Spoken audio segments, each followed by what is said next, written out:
പഠിക്കുന്ന ആളും പഠിപ്പിക്കുന്നതിനെ കുറിച്ച് കുറച്ചുകൂടി വാല്യൂ വരുന്ന രൂപത്തിലേക്കാണ് ഈ വർഷത്തെ എക്സാം കണ്ടതല്ലേ. ബേസിക്സ് അറിയുന്ന കുട്ടിക്ക് ചെയ്തു പോകാൻ പറ്റുള്ളൂ. കുറച്ച് ഭയങ്കര മെന്റൽ ടിയറിംഗ് ആയിരിക്കും കുറച്ച് നേരത്തേക്ക്. എനിക്ക് സത്യം പറഞ്ഞാൽ ക്വസ്റ്റ്യൻ പേപ്പർ കണ്ടപ്പോൾ നല്ല സന്തോഷമായിരുന്നു. ബയോളജിയിലും കെമിസ്ട്രിയിലും ടൈം ഫിസിക്സിന് സ്പെയർ ചെയ്യാൻ പറ്റുകയാണെന്നുണ്ടെങ്കിൽ മാത്രമേ ഫിസിക്സിലെ 45 ക്വസ്റ്റ്യനും കുട്ടികൾക്ക് ചെയ്യാൻ പറ്റുള്ളൂ. പേപ്പർ ടഫായിട്ടുണ്ടെന്ന് പറയുന്നുണ്ടെങ്കിലും ടോപ്പിക്സ് സെയിം ആണ്. ഫിസിക്സ് ആണ് എപ്പോഴും അവർക്ക് സിമ്പിൾ ആയിട്ട് ടഫ് ആക്കാൻ പറ്റുന്ന സബ്ജക്ട്. ദിസ് ഇയർ പഠിപ്പിക്കുന്നത് നെക്സ്റ്റ് ഇയറിൽ ടീച്ച് ചെയ്യുകയാണെങ്കിൽ എന്തെങ്കിലും ചേഞ്ചസ് കൊണ്ടുവരും. പക്കാ ലെവൽ 1 ലെവൽ 2 മാത്രം ഇത് മതി നീറ്റിന് എന്ന് പറഞ്ഞിട്ട് പഠിപ്പിച്ചെടുക്കുന്ന ഒരു രീതിയിലോട്ട് നമ്മൾ മാറിയിട്ടുണ്ടായിരുന്നു. പക്ഷേ ഇനി വീണ്ടും നമ്മൾ പഴയ പോലെ പോകേണ്ടി വരും. നിങ്ങൾക്ക് ഇത് ടഫാണെന്നുണ്ടെങ്കിൽ എല്ലാവർക്കും ടഫാണ്. ഇതുപോലത്തെ പേപ്പറിനാണ് എക്സ്പെക്ട് ചെയ്യുന്നത്. അപ്പം ഓരോ ക്വസ്റ്റ്യൻ ചെയ്യുമ്പോൾ എന്താണെന്ന് പറഞ്ഞാൽ ബേസിക്സും തുടങ്ങിയിട്ട് ബിൽഡ് ചെയ്ത് കൊണ്ടുപോകണം. ചുരുക്കി പറഞ്ഞാൽ ബൈ ഹാർട്ടിംഗ് എന്ന് പറഞ്ഞ സംഭവം കംപ്ലീറ്റ്ലി ഒഴിവാക്കണം. കോൺസെപ്റ്റ് അറിയുന്ന കുട്ടിക്ക് മാത്രമേ കുത്താൻ പറ്റുള്ളൂ. മാർക്ക് നോക്കി ഒരിക്കലും ടെസ്റ്റ് ആവേണ്ട ആവശ്യമില്ല. റാങ്ക് ആണ് നമ്മളെ കോമ്പറ്റേറ്റീവ് എക്സാമിന് നമ്മൾ ബാധിക്കാൻ പോകുന്ന കാര്യം. ഹായ് ഓൾ, അങ്ങനെ നമ്മൾ ഫിസിക്സിൻ്റെ അനാലിസിലേക്ക് കിടക്കാം. ഫിസിക്സും സെയിം തന്നെ എനിക്ക് ചോദിക്കാനുള്ളത്. ലാസ്റ്റ് ഇയർ ഫിസിക്സ് പ്രിപ്പറേഷനും ദിസ് ഇയർ ഫിസിക്സിൻ്റെ എക്സാം വരുന്ന നോക്കുമ്പോൾ ഒരുപാട് മാറ്റങ്ങൾ, അൺലൈക്ക് കെമിസ്ട്രി ഒരുപാട് മാറ്റങ്ങൾ നമുക്കുണ്ട്. നമ്മൾക്കൂടെ ഫിസിക്സ് ഫാക്കൽറ്റി ആയിട്ടുള്ള തെപ്ഷി സാറാണ് നമ്മളെ കൂടെ ഉള്ളത്. സോ തെപ്ഷി സാറിന് ചോദിക്കാം, എങ്ങനെയുണ്ട് സാർ ക്വസ്റ്റ്യൻ പേപ്പർ കണ്ടപ്പോൾ എന്ത് തോന്നി? ഫിസിക്സ് ആക്ച്വലി ഞാൻ ഡീറ്റെയിൽഡ് ആയിട്ട് പേപ്പർ നോക്കിയിട്ടില്ല. പക്ഷെ എനിക്ക് ആ പേപ്പർ നോക്കിയപ്പോൾ മനസ്സിലായ ഒരു കാര്യം, നമ്മൾ പൊതുവേ എല്ലാ വർഷവും അവർ ചോദിക്കാറ് ലെവൽ 1 ക്വസ്റ്റ്യൻസ് മെജോറിറ്റി ചോദിച്ചിട്ട് ലെവൽ 2 ഒരു 10 ക്വസ്റ്റ്യൻസ്, ലെവൽ 3 മാക്സിമം 5 ക്വസ്റ്റ്യൻസ്. പക്ഷേ ഈ വർഷം അവർ ലെവൽ 3 ഉണ്ട് ഒബ്വിയസ്ലി, പക്ഷേ ലെവൽ 2 ക്വസ്റ്റ്യൻസിന്റെ നമ്പർ കൂടുതൽ കൂട്ടിയതായിട്ടാണ് തോന്നിയത്. അപ്പോൾ ഈ ലെവൽ 2 ക്വസ്റ്റ്യൻസിന്റെ എണ്ണം കൂടുമ്പോൾ കുട്ടികൾക്ക് അതിൽ കുറച്ച് സമയം പോകും. ലൈക്ക് അത് അവർക്ക് അറിയാത്ത കാര്യമല്ല, അറിയുന്ന കാര്യം തന്നെയാണ്. പക്ഷെ മൾട്ടിപ്പിൾ സ്റ്റെപ്സും അല്ലെങ്കിൽ 3-4 ഇക്വേഷൻസ് ഒരുമിച്ച് യൂസ് ചെയ്യേണ്ട കുറച്ച് ക്വസ്റ്റ്യൻസ് കുറച്ച് ഭയങ്കര മെന്റൽ ടിയറിംഗ് ആയിരിക്കും കുറച്ച് നേരത്തേക്ക്. ആ ടൈം കൊണ്ട് അത് ചെയ്ത് തീർക്കുക എന്നുള്ളത് ശരി. എനിക്ക് സത്യം പറഞ്ഞാൽ ക്വസ്റ്റ്യൻ പേപ്പർ കണ്ടപ്പോൾ നല്ല സന്തോഷമായിരുന്നു. കാരണം നല്ല രസമുള്ള ക്വസ്റ്റ്യൻസ് ആണ്. ലൈക്ക് നമുക്ക് പഠിച്ച കാര്യങ്ങൾ വെച്ച് തന്നെ ചെയ്യാൻ പറ്റുന്നത്. പക്ഷെ ഞാൻ ഈ വർഷത്തെ നീറ്റ് ചെയ്തിട്ടുണ്ട്, എനിക്ക് ഒരിക്കലും സന്തോഷം ഉണ്ടാവും. കാരണം ഞാൻ അത്ര സമയം കൊണ്ട് ആ പ്രഷറിൽ ഞാൻ അവിടെ ഇരുന്ന് എഴുതണം. ഒരിക്കലും ഒരു സ്റ്റുഡന്റിനെ കുറിച്ച് നോക്കുകയാണെങ്കിൽ അതൊരു ഭയങ്കര അത്യാവശ്യം നല്ല ടഫാണ്, വിഷമം ഉണ്ടാക്കുന്ന കാര്യങ്ങളാണ്. ബട്ട് ആസ് എ അധ്യാപകൻ എന്ന് പറയുമ്പോൾ പഠിക്കുന്ന ആളും പഠിപ്പിക്കുന്നതിനെ കുറിച്ച് കുറച്ചുകൂടി വാല്യൂ വരുന്ന രൂപത്തിലേക്കാണ് ഈ വർഷത്തെ എക്സാം കണ്ടതല്ലേ. കോർ കോൺസെപ്റ്റ് അറിയുന്ന കുട്ടിക്ക്, അതായത് ബേസിക്സ് അറിയുന്ന കുട്ടിക്ക് ചെയ്തു പോകാൻ പറ്റുള്ളൂ. കാരണം എന്താ പറയുക, അവര് ചോദിച്ചിട്ടുള്ളത് ഗ്രാസ് റൂട്ട് ലെവലുള്ള കാര്യങ്ങളാണ്. ഇപ്പം ഞാൻ 1-2 ക്വസ്റ്റൻസേ ഡീറ്റെയിൽ ആയിട്ട് നോക്കിയിട്ടുള്ളൂ. അപ്പോൾ അതിലൊരു സ്പ്രിംഗ് മാസസിന്റെ ഒരു ക്വസ്റ്റൻ ഉണ്ട്. അതുപോലെ തന്നെ ലോ ഓഫ് കൺസർവേഷൻ ഓഫ് എനർജിയും സർക്കുലർ മോഷനും കൂടി ചോദിച്ചാൽ അതൊരു അടിപൊളി ക്വസ്റ്റൻ ഉണ്ട്. അപ്പം അങ്ങനത്തെ ക്വസ്റ്റൻസ് ഞാൻ പറയില്ല. അപ്പം നല്ല നല്ല ക്വസ്റ്റൻസ് കുറച്ച് ചോദിച്ചിട്ടുണ്ട്. അപ്പം കുട്ടികൾക്ക് ഒരുവിധം ബയോളജിയിലും കെമിസ്ട്രിയിലും ടൈം ഫിസിക്സിന് സ്പെയർ ചെയ്യാൻ പറ്റുകയാണെന്നുണ്ടെങ്കിൽ മാത്രമേ ഫിസിക്സിലെ 45 ക്വസ്റ്റനും കുട്ടികൾക്ക് ചെയ്യാൻ പറ്റുള്ളൂ. 45 ചെയ്ത് ആൾ ഡൗൺ തോന്നുന്നുണ്ടോ? എനിക്ക് വളരെ അൺലൈക്ലിയാണ് 45ഉം ഇതിൽ ഫിസിക്സ് കറക്റ്റ് ആക്കിയ ആളുടെ ഉണ്ടെങ്കിൽ ആ കുട്ടി എക്സെപ്ഷനലി ബ്രില്യൻ്റ് ആണ്. പിന്നെ വേറൊരു കാര്യം എന്താ തോന്നിയെന്ന് പറഞ്ഞു കഴിഞ്ഞാൽ, ഇപ്പോൾ നമ്മൾ പേപ്പർ ടഫായിട്ടുണ്ടെന്ന് പറയുന്നുണ്ടെങ്കിലും ടോപ്പിക്സ് സെയിം ആണ് ചോദിച്ചത്. അതായത് കഴിഞ്ഞ കുറച്ച് വർഷങ്ങളിൽ നോക്കുകയാണെന്നുണ്ടെങ്കിൽ ചോദിക്കുന്ന ചാപ്റ്റേഴ്സ് തന്നെയാണ്. ഇപ്പോൾ ഫിസിക്സിൽ എല്ലാ വർഷവും ഏറ്റവും കൂടുതൽ ക്വസ്റ്റൻസ് ചോദിക്കാറുള്ള 3 ചാപ്റ്റർ, ഒന്ന് കറണ്ട് ഇലക്ട്രിസിറ്റിയും, ഒന്ന് റേ ഓപ്റ്റിക്സ്, ഒന്ന് യൂണിറ്റ്സ് ആൻഡ് മെഷർമെന്റുമാണ്. ഈ 3 ചാപ്റ്റർ തന്നെയാണ് ഈ വർഷം ഏറ്റവും കൂടുതൽ ക്വസ്റ്റൻസ്. റേ ഓപ്റ്റിക്സ് കൊണ്ട് ഏറും കളിയിരുന്നു. പിന്നെ യൂണിറ്റ്സ് ആൻഡ് മെഷർമെന്റ് എല്ലാ വർഷം 3 ക്വസ്റ്റൻ ചോദിക്കാറുണ്ട്. ഈ വർഷം 3 ക്വസ്റ്റൻ ചോദിച്ചു. അതേപോലെ സർക്യൂട്ട്സ് എല്ലാ വർഷവും റെസിസ്റ്ററിന്റെയും കപ്പാസിറ്റൻസിന്റെയും കോമ്പിനേഷൻ. അത് ഈ വർഷം അതേപോലെ ചോദിച്ചു. ഇപ്രാവശ്യം എന്താ വെച്ചാൽ കുറച്ച് റെസിസ്റ്ററും കപ്പാസിറ്ററും കൂടി സീരീസിൽ കുറച്ചുണ്ട്. അതിന്റെ ഇടയിൽ ഒരു വീറ്റ്സൺ ബ്രിഡ്ജ് ഉണ്ട്, പിന്നെ പാരലൽ വേറെ സാധനം ഉണ്ട്. അപ്പം അങ്ങനെ ഞാൻ കണ്ടിട്ടുണ്ടായിരുന്നു. സർക്യൂട്ടൊക്കെ സാധാരണ കാൽക്കുലേഷനും ഇക്വേഷനൊക്കെ ഇമ്പോർട്ടൻസ് കൊടുക്കുന്നതിനേക്കാളും നല്ല അവിടെ സോൾവിങ്ങിന് തന്നെ ഇമ്പോർട്ടൻസ് എന്നിട്ട് അപ്ലൈ ചെയ്യണം എന്നുള്ളത്. 2-3 കോൺസെപ്റ്റ്, ഒരു സാധാ സർക്യൂട്ട് മാത്രമല്ല, അതിൽ 2-3 കോൺസെപ്റ്റ് വരുന്നത്. അതേപോലെ ചെയിൻ ഡിഫറൻഷിയേഷൻ വരുന്നൊരു ക്വസ്റ്റൻ ഉണ്ട്. ചെയിൻ ഡിഫറൻഷിയേഷൻ ഒന്നും സാധാരണ മെഡിക്കൽ എൻട്രൻസിന് അങ്ങനെ ചോദിക്കാറില്ല. അതൊക്കെ എഞ്ചിനീയറിംഗ് എൻട്രൻസിന്റെ ടോപ്പിക്കാണ്. പക്ഷേ ചെയിൻ ഡിഫറൻഷിയേഷൻ വെച്ചിട്ടുള്ള ഒരു ക്വസ്റ്റൻ ഉണ്ട്. അപ്പം ഫിസിക്സ് ഓവറോൾ എന്തായാലും അത്യാവശ്യം നല്ല പേപ്പർ ആയിരുന്നു എന്നാണ് പറയുന്നത്. നമ്മൾ അക്കാഡമിക് സിലബസിനെ വെച്ച് നോക്കുകയാണെങ്കിൽ നമ്മൾ സാധാരണ സിലബസിന്റെ പുറത്തേക്ക് വന്നോ അല്ലെങ്കിൽ അതിന്റെ ബൗണ്ടറീസിലാണോ, എങ്ങനെയാണ്? സിലബസിന്റെ പുറത്തോട്ട് പോയിട്ടില്ല. ഇതിന്റെ സിലബസ് ആണ്. അതായത് ഫിസിക്സിന്റെ ഒരു ബ്യൂട്ടി അതാണ്. അതിപ്പോൾ നമുക്ക് ക്വസ്റ്റ്യൻ പേപ്പർ ടഫ് ആക്കണമെന്നുണ്ട് ഫിസിക്സ് ഔട്ട് സൈഡും ചോദിക്കേണ്ട ആവശ്യമില്ല. ക്വസ്റ്റ്യൻസ് തന്നെ ഇപ്പോൾ നമ്മൾ JEE മെയിൻസിലാണെങ്കിലും അഡ്വാൻസിലാണെങ്കിലും 1 ഡയമെൻഷൻ മോഷനിൽ തിരിച്ചു മറിച്ച് ചോദിക്കാൻ പറ്റുന്നതാണ് അല്ലേ? അതെ 1 ഡയമെൻഷൻ. ഇപ്പോൾ ഞാൻ പറഞ്ഞ ചെയിൻ ഡിഫറൻഷിയേഷൻ 1 ഡയമെൻഷൻ ആണ് ക്വസ്റ്റൻ. അത് ഇപ്പോൾ 1 ഡയമെൻഷൻ NCERT അതേപോലെ ഒരു ക്വസ്റ്റൻ ചോദിച്ചിട്ടുണ്ട്.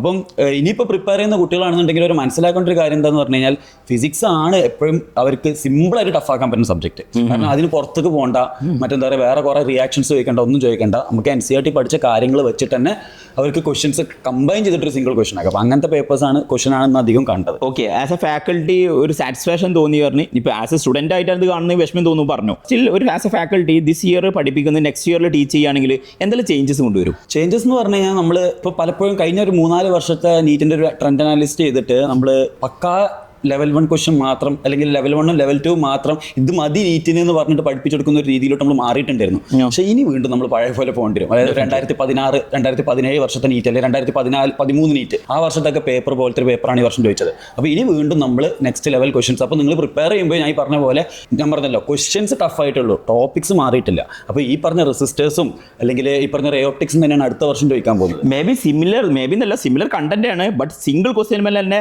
മേ ബി 2-3 കൺസെപ്റ്റ് അപ്ലൈ ചെയ്യാനുണ്ടാവും എന്നുള്ളതാണ് കാര്യങ്ങളാണ്.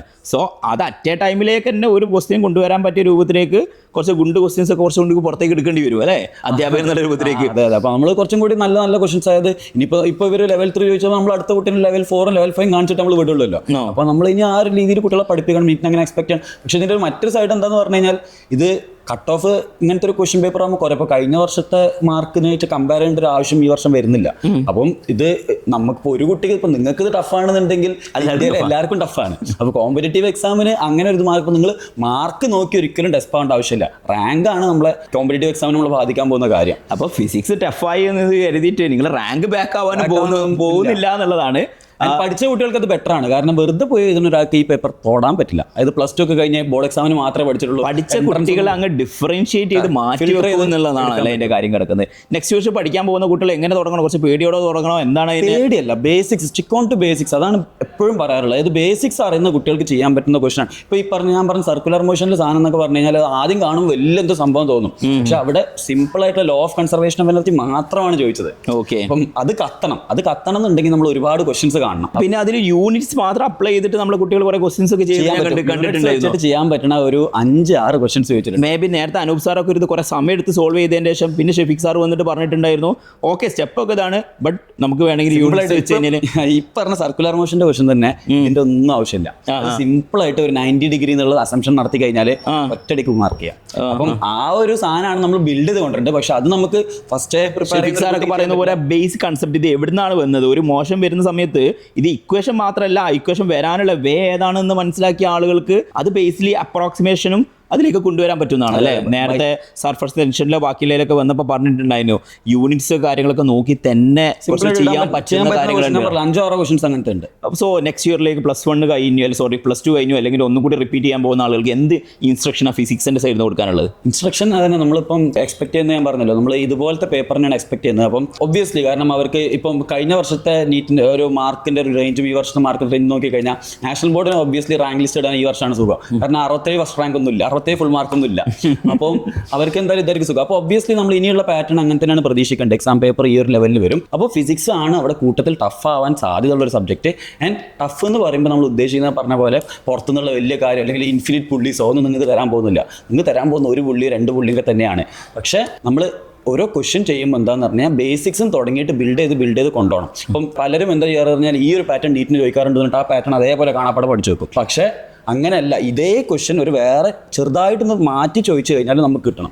ചുരുക്കി പറഞ്ഞാൽ ബൈ ഹാർട്ടിംഗ് എന്ന് പറഞ്ഞ സംഭവം കംപ്ലീറ്റ്ലി ഒഴിവാക്കണം. കോൺസെപ്റ്റ് അറിയുന്ന കുട്ടിക്ക് മാത്രമേ കുത്താൻ പറ്റുള്ളൂ. ഡെഫിനറ്റ്ലി. അപ്പോൾ ഷെഫീഖ് സാറിൻ്റെ അടുത്ത് നിന്ന് ഫിസിക്സിൻ്റെ കാര്യങ്ങൾ വളരെ ക്ലിയർ ആയിട്ട് നിങ്ങൾക്ക് എക്സ്പ്ലെയിൻ ചെയ്തു തന്നു. അത് എൻ്റെ സൈഡിൽ നിന്ന് ആഡ് ചെയ്യാനുള്ള കാര്യമുണ്ട്. അതായത് 4 വർഷം നമ്മൾ ശീലിച്ചുകൊണ്ടിരുന്ന ഫിസിക്സ് എന്ന് പറഞ്ഞു കഴിഞ്ഞാൽ ഇക്വേഷൻ ബുക്കും ആ ഇക്വേഷൻസും ചാപ്റ്ററിൻ്റെ കൺക്ലൂഷനും വായിച്ചു കഴിഞ്ഞാൽ ചെയ്യാൻ പറ്റുന്നതാണ്. ഇനി വരാൻ പോകുന്ന ഫിസിക്സ് ശ്രദ്ധിക്കുന്ന സമയത്ത് എങ്ങനെ ആ ഇക്വേഷനിൽ എത്തി എന്നുള്ള കാര്യത്തിൻ്റെ ബേസിക്സ് നിങ്ങൾ മനസ്സിലാക്കി കഴിഞ്ഞാൽ വിത്തൗട്ട് ഇക്വേഷൻ തന്നെ ആ കൺസെപ്റ്റ് ഉപയോഗിച്ച് സോൾവ് ചെയ്യാൻ പറ്റുന്ന രൂപത്തിലേക്കാണ് ക്വസ്റ്റ്യൻസ് എത്തിയിരിക്കുന്നത്.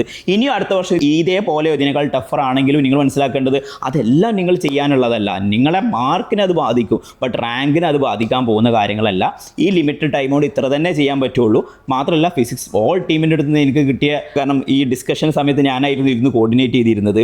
മനസ്സിലാക്കേണ്ടത് 5:30 ക്വസ്റ്റ്യൻ പേപ്പർ കിട്ടിയിട്ട് ഫിസിക്സിൻ്റെ അധ്യാപകർ എല്ലാവരും ഉണ്ടായിട്ടും 6:30 അല്ലെങ്കിൽ 7 മണീൻ്റെ തൊട്ടടുത്തേക്ക് ആവുന്ന സമയത്താണ് എല്ലാ കീയും കൊണ്ടുവരാൻ പറ്റിയത് എന്നുള്ളതാണ്. അപ്പോൾ ഒരിക്കലും ഒരു എന്താ പറയുക +2 കഴിഞ്ഞ സ്റ്റുഡൻറ്റിന് ചെയ്യാൻ പറ്റില്ല, ഈ പറഞ്ഞ കാര്യങ്ങൾ ചെയ്യാൻ പറ്റില്ല എന്നുള്ളത് ഷുവറാണ്. അപ്പോൾ അത് ആലോചിച്ചിട്ട് ഞാൻ അതിൽ എന്തെല്ലാം ചെയ്യാണ്ടെന്ന് ആലോചിക്കേണ്ടല്ല വേണ്ടത്. ഈ സമയം കൊണ്ട് ഇത്രയൊക്കെ ചെയ്യാൻ പറ്റുള്ളൂ. മേ ബി ഈ വർഷം 30 എബോവ് ശരിയാക്കി അല്ലെങ്കിൽ 35 എബോവ് ശരിയാക്കിയ ആളുകൾ തന്നെ ഭയങ്കര എക്സലൻ്റാ എന്ന് പറയേണ്ട രൂപത്തിലാണ്. സോ അതിന് തന്നെയാണ് ട്രൈ ചെയ്യേണ്ടത്. അത് 45 ആക്കാനുള്ള രൂപത്തിലേക്കല്ല നിങ്ങൾ കാണേണ്ടത്. അപ്പോൾ ബേസിക്സ് നന്നായി ക്ലിയർ ആയതുകൊണ്ട് കൂടി ഫിസിക്സ് പഠിക്കുക എന്നുള്ളതാണ്. അതിന് നേരത്തെ പറഞ്ഞ പോലെ തന്നെ കെമിസ്ട്രീൻ്റെ കൺക്ലൂഷനാണ് എക്സ്പേർട്സിൻ്റെ അടുത്ത് ലേൺ ചെയ്യുക, തിയറിയിൽ മോർ ഇമ്പോർട്ടൻസ് കൊടുക്കുക, മൾട്ടിപ്പിൾ എക്സാംസ് പ്രാക്ടീസ് ചെയ്യുക.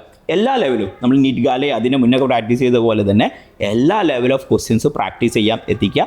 ബട്ട് മോർ ഇമ്പോർട്ടൻസ് സ്റ്റിൽ ഇന്നത്തേൽ നോക്കുകയാണെങ്കിലും മോർ ദാൻ 50%ഉം ലെവൽ 1 അല്ലെങ്കിൽ സിമ്പിളായിട്ടുള്ള ലെവൽ 2 എന്നുള്ളതാണ്. സോ അത് ക്ലിയർ ആവുക എന്നുള്ളത് മസ്റ്റാണ്. അത് കഴിഞ്ഞിട്ട് മറ്റേ കാര്യം കൂടെ എക്സ്ട്രാ ആയിട്ടൊന്ന് നോക്കുക എന്നുള്ളത് മാത്രമാണ് എൻ്റെ സൈഡിൽ നിന്ന് കൺക്ലൂഷനായി പറയാനുള്ളത്. ഇല്ല, നമ്മൾ പറഞ്ഞല്ലോ ഇപ്പോൾ ഇതേ സാധനം തന്നെ നമ്മൾ എക്സ്പെക്ട് ചെയ്യുന്നുണ്ട്. അപ്പം ഒരു ലെവൽ 2 നമ്മൾ യൂഷ്വലി നീറ്റിന് ലെവൽ 1 ഫിസിക്സ് ക്വസ്റ്റ്യൻസ് പ്രാക്ടീസ് ചെയ്യാനാണ് മെജോറിറ്റി പറയാറ്. പക്ഷേ നിങ്ങൾ ഇനി വരുന്ന വർഷങ്ങൾ മുതൽ ലെവൽ 2 കൂടുതൽ ഇമ്പോർട്ടൻസ് കൊടുക്കുക. എന്നാൽ നമ്മൾ കൂടുതൽ ലെവൽ 2 ആണ് എക്സ്പെക്ട് ചെയ്തത്. ആൻഡ് ലെവൽ 3 ഇപ്പോൾ അടുത്ത വർഷം നിങ്ങൾക്ക് കിട്ടിയില്ലെങ്കിൽ കുഴപ്പമൊന്നുമില്ല. മാക്സിമം ലെവൽ 2 ക്വസ്റ്റ്യൻസ് റെഡിയാക്കാൻ നോക്കുക. ആൻഡ് ലെവൽ 1 എല്ലാം റെഡി ആവണം. ലെവൽ 1 റെഡി ആക്കേണ്ടത് ബേസിക്സ് പഠിക്കാണ്ട് വലിയ സാധനങ്ങൾ പഠിച്ചിട്ടൊരു കാര്യമില്ല. സോ ചെറിയ ചെറിയ കാര്യങ്ങൾ പഠിച്ചിട്ട് അതിൻ്റെ മാക്സിമം ലെവലിലോട്ട് പോവാം. ദാറ്റ്സ് അത് ക്യാച്ചി ആയിട്ടുള്ള കാര്യം തന്നെ കേട്ടോ. എനിക്കത് സ്ട്രെസ് ചെയ്യാൻ തോന്നി. ഇവിടെ വന്നിരിക്കുന്ന ഈ ലെവൽ 3 ക്വസ്റ്റ്യൻസിന് കണ്ടിട്ട് നമ്മൾ ഡെസ്പ് ആവുന്നതിന് മുന്നേ ലെവൽ 1 കംപ്ലീറ്റ് ചെയ്യണം. അത് കഴിഞ്ഞ് ലെവൽ 2 കംപ്ലീറ്റ് ചെയ്യണം. അതിനുശേഷം മാത്രം പോസിബിൾ ആണെങ്കിൽ തന്നെ നോക്കിയാൽ മതി. ഇപ്പം നമ്മൾ സ്റ്റുഡൻസ് ഇവിടുന്ന് മാർക്ക് കാൽക്കുലേറ്റ് ചെയ്യുന്ന കുട്ടികളെടുത്ത് നോക്കിയപ്പോൾ അവർ ലെവൽ 3 ഫിസിക്സ് അറ്റൻഡ് ചെയ്തിട്ടില്ല. അത്രയും ക്വസ്റ്റ്യൻ സ്കിപ്പ് ചെയ്തിട്ടുണ്ട്. സ്റ്റിൽ അവർക്ക് 600-ന് മേലുള്ള നല്ലൊരു സ്കോർ ഉണ്ട് എന്നുള്ളതാണ്. ഞാൻ ഡെഫിനറ്റ്ലി സ്കോറിലേക്കൊന്നും പോകുന്നില്ല. ബട്ട് നല്ല സ്കോർ ഉണ്ട്. ഫിസിക്സ് അത്ര തെറ്റി എന്നുള്ള വിഷമത്തിലാണ് അവർ വരുന്നത്. സ്റ്റിൽ അവർ ബയോളജി നന്നായി ശരിയാക്കിയിട്ടുണ്ട്, കെമിസ്ട്രി നന്നായി ശരിയാക്കിയിട്ടുണ്ട്, ഫിസിക്സിലെ ഈ ലെവൽ 1 ഒക്കെ ക്ലിയർ ചെയ്തിട്ടുണ്ട്. അപ്പം തന്നെ അവർ 620, 630 എന്നുള്ള സ്കോറിലേക്ക് അവർ എത്തിയിട്ടുണ്ട്. വെരി സേഫർ സോൺ, സേഫർ എന്നല്ല ടോപ്പർ സ്കോറിലേക്കൊക്കെ അവർ എത്തിയിട്ടുണ്ട് എന്നുള്ളതാണ്. സോ അതാണ് ടേക്ക്. നിങ്ങൾ ഡിസ്ട്രാക്റ്റഡ് ആയിട്ട് കുറേ അധികം പോകണം എന്നുള്ളതല്ല, ബേസിക്സ് മുതൽ ഫിസിക്സ് പഠിക്കുക എന്നുള്ളതാണ്. അപ്പോൾ എല്ലാവർക്കും ഓൾ ദി വെരി ബെസ്റ്റ്.